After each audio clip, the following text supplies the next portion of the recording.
পালিয়ে যাওয়া মেয়ের প্রতি বাবার চিঠি। মারে, শুরুটা কিভাবে করব বুঝতে পারছিলাম না। এদিন তুই তোর মায়ের অস্তিত্ব ছেড়ে ভূমিষ্ঠ হয়েছিলি, সেদিন থেকেই তোকে মা বলে ডাকতে শুরু করলাম। তোকে মা ডাকতে গিয়ে নিজের মাকে হারানোর ব্যথা ভুলে গিয়েছিলাম। তোর মাকেও কোনোদিন মা ছাড়া অন্য নামে ডাকতে শুনিনি। বিদ্যালয়ের প্রথম দিন শিক্ষক তোর নাম জিজ্ঞাসা করেছিলেন। তোকে মা ডাকতে ডাকতে তোর ডাক নামটা ভুলে গিয়েছিলাম। আমি তোর নাম বলতে না পারায় সবাই আমাকে নিয়ে হাসতে শুরু করেছিল। তাই চিঠির উপরে তোর নামের জায়গায় মা লিখেছে। হঠাৎ করে তুই এভাবে চলে যাবি আমি বুঝতেই পারিনি। ছেলেটা যেদিন বাইরে ব্যাগ হাতে নিয়ে তোর জন্য অপেক্ষা করেছিল, কখন তুই দরজা খুলে বাইরে বের হয়ে আসবি। আমি তখন ভেতরে বসে স্রষ্টার কাছে প্রার্থনা করেছিলাম, আর কতটা ভালোবাসতে পারলে তুই আমাকে ছেড়ে চলে যাবে না। তুই ঘরে বসে ভাবছিলি আজ ছেলেটার কাছে না যেতে পারলে তুই ছোট হয়ে যাবি। আর আমি ভাবছিলাম তুই চলে গেলে সমস্ত পিতৃজাতির কাছে কি করে আমি মুখ দেখাবো। জানিস মা, তুই তোর 3 বছরের ভালোবাসা খুঁজে পেয়েছিস, কিন্তু আমার জীবন থেকে 20 বছরের ভালোবাসা হারিয়ে গেছে। মা রে, প্রত্যেকটা বাবা জানে রক্ত পানি করে গড়ে তোলা মেয়েটা একদিন অন্যের ঘরে চলে যাবে। তারপরও একটু কৃপণতা থাকে না বাবাদের ভিতরে? বাবাদের ভালোবাসা শামুকের খোলসের মতো মা, বাহিরটা শক্ত হলেও ভিতরটা খুব নরম হয়ে থাকে।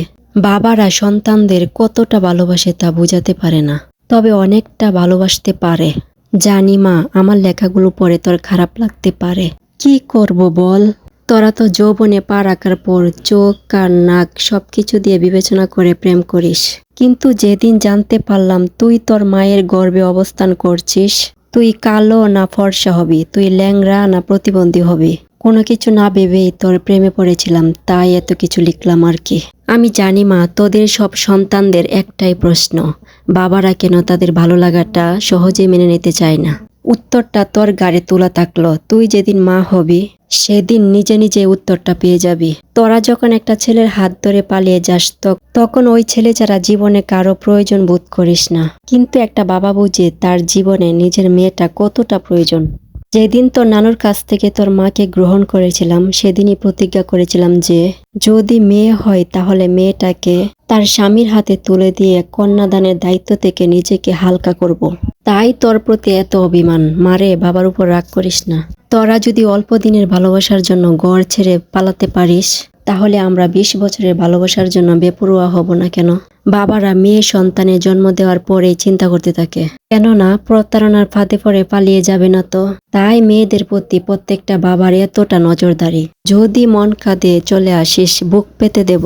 হয়তো তোর মায়ের মতো তোকে পেটে ধরিনি, তবে পিঠে ধরার যন্ত্রণাটা সহ্য করতে পারছি না।